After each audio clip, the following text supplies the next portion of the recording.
If they're pushing Europe aggressively for January and pushing South America aggressively, how much do you want to bet under the scenes they're pushing aggressively for one in North America too?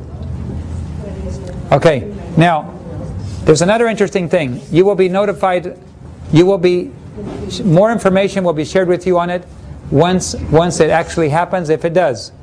But I want to tell you basically of another thing. Somebody handed me a stack of papers. They handed them to me and said, Elder Gates, please review this. Well, I'm so busy, I don't have time to go through a whole stack of papers and read it. Besides, it said something about the feasts. And so I said, well, you know, the feasts were terminated when Jesus was born. I mean, when Jesus was nailed to the cross, those Old Testament feasts were done away with. But I gave them to my dad and I said, I don't know what this is about, you read it. Well, it has nothing to do with keeping the feast. It was a totally different subject. So he was fascinated by it. He gave me a summary. Let me just tell you what it is. And I had several pastors call me from North America. They've gotten their hands on the material, and they are very, very They're very interested in what it says. Let me just present the basic idea. When Jesus died, did he die by accident on that day, or was that the day that he was supposed to die on? Why was it that day?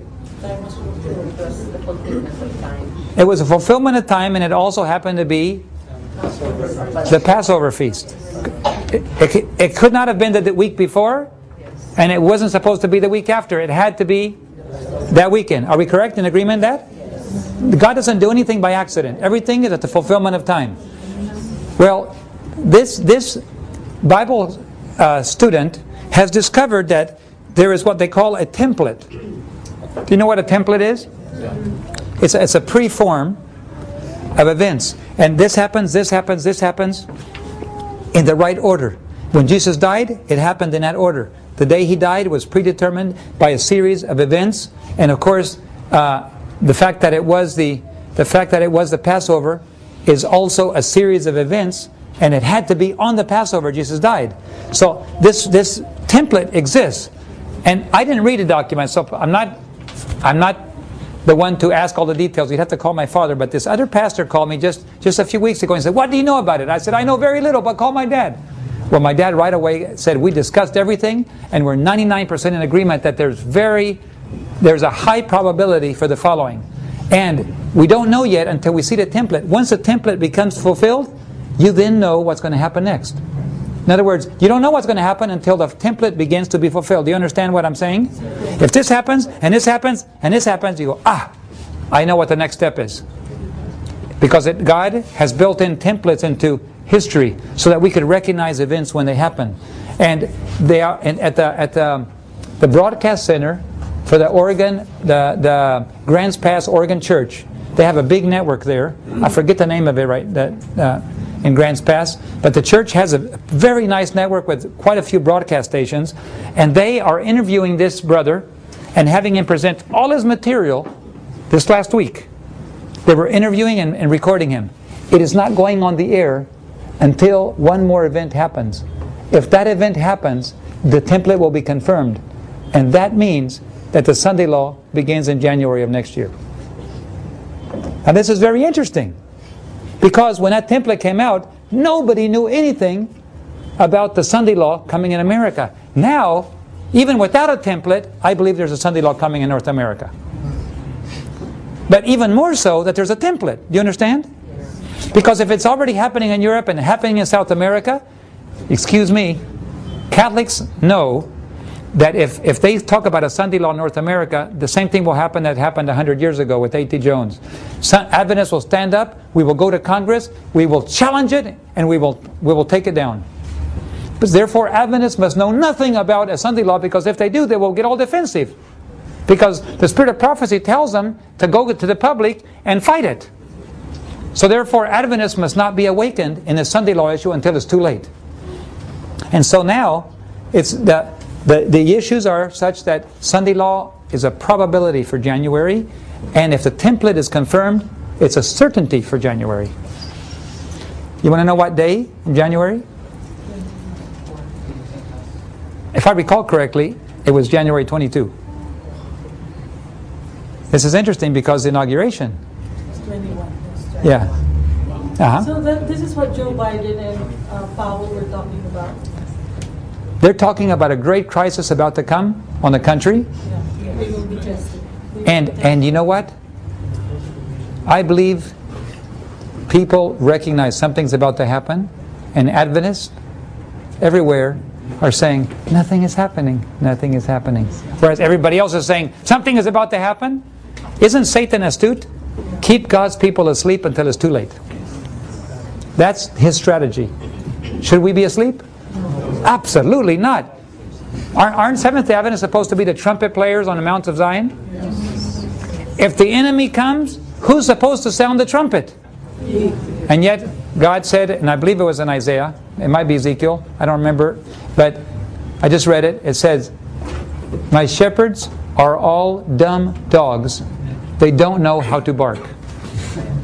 That was in Israel's time. Could it be that we've forgotten how to bark? The world is looking to us.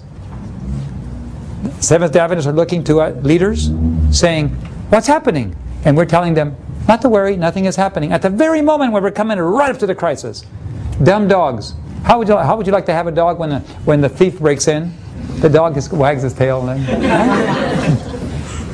huh? Nice doggy, nice doggy. What's the use of having a dog? What's the use of Seventh-day Adventists standing on the Mount of Zion, looking at the horizon? We have all the spirit of prophecy to tell us what's happening. So therefore, forgive me for interrupting, but I think it's important information. Very important. Keep your eyes and ears open. Remember, we did not say it was going to happen. We're saying it's happening around the world. We're saying it already happened in Europe. We're saying it already happened in South America. We're saying it's highly probable it's happening in North America. Please don't go around and say, David Gates said that Sunday law will happen on January 22. Did I say that? No. I'm saying there is a template that if confirmed, it would put it at that date. With template or no template, the evidence is that there's something happening in the world in January. So please, let's be at least awake. At least let's be awake. Now, what happens if there is a Sunday law in January? I say a national Sunday law because it would be approved by Congress for the whole nation. Do you realize this is the very last act in the drama? Do you realize that it will happen suddenly? And that the chances are, we may be tempted to say, don't worry, brothers and sisters, this is not the big one. This is a small one. It doesn't mean they're persecuting us yet. It's just a little family day that was voted. This is not the big Sunday law. And so, oh, I see. This is not the big one. Brothers and sisters, go back to sleep again. They'll let us know. You know what? We can't do that. Your soul is at stake. Once that Sunday law passes in North America, our work in the cities is finished, basically. Right now we should live outside the cities and work in the cities. But once that Sunday law happens, it's time to leave. The next thing that will happen will be God's judgments on the cities. And you don't want to be cut dead. Now, my personal opinion, if we pray, the Sunday law won't happen in January. My personal opinion is, this network, the networks that we're putting up around the world, I believe that God will give us time to work a little longer if we pray. We are supposed to ask God to postpone and to buy us more time. Instead of standing back and saying, it's inevitable, let us work for time and eternity. Lord, give us more time. Because if we're putting networks all around the world, if God gives us another year, during that 1 year, we can reach millions of people more. So, am I convinced it's going to happen in January? No. I'm convinced they're intending it for it to happen in January. But I'm going to be praying that it not happen.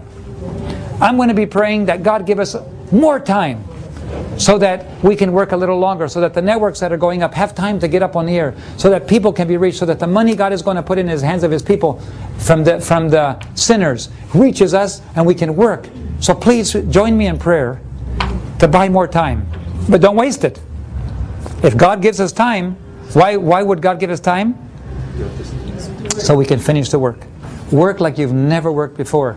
Be more consecrated to God than you've ever been more consecrated. Sound the alarm. Sound the trumpet. Let people know what is happening in Zion so that they can wake up and be saved too.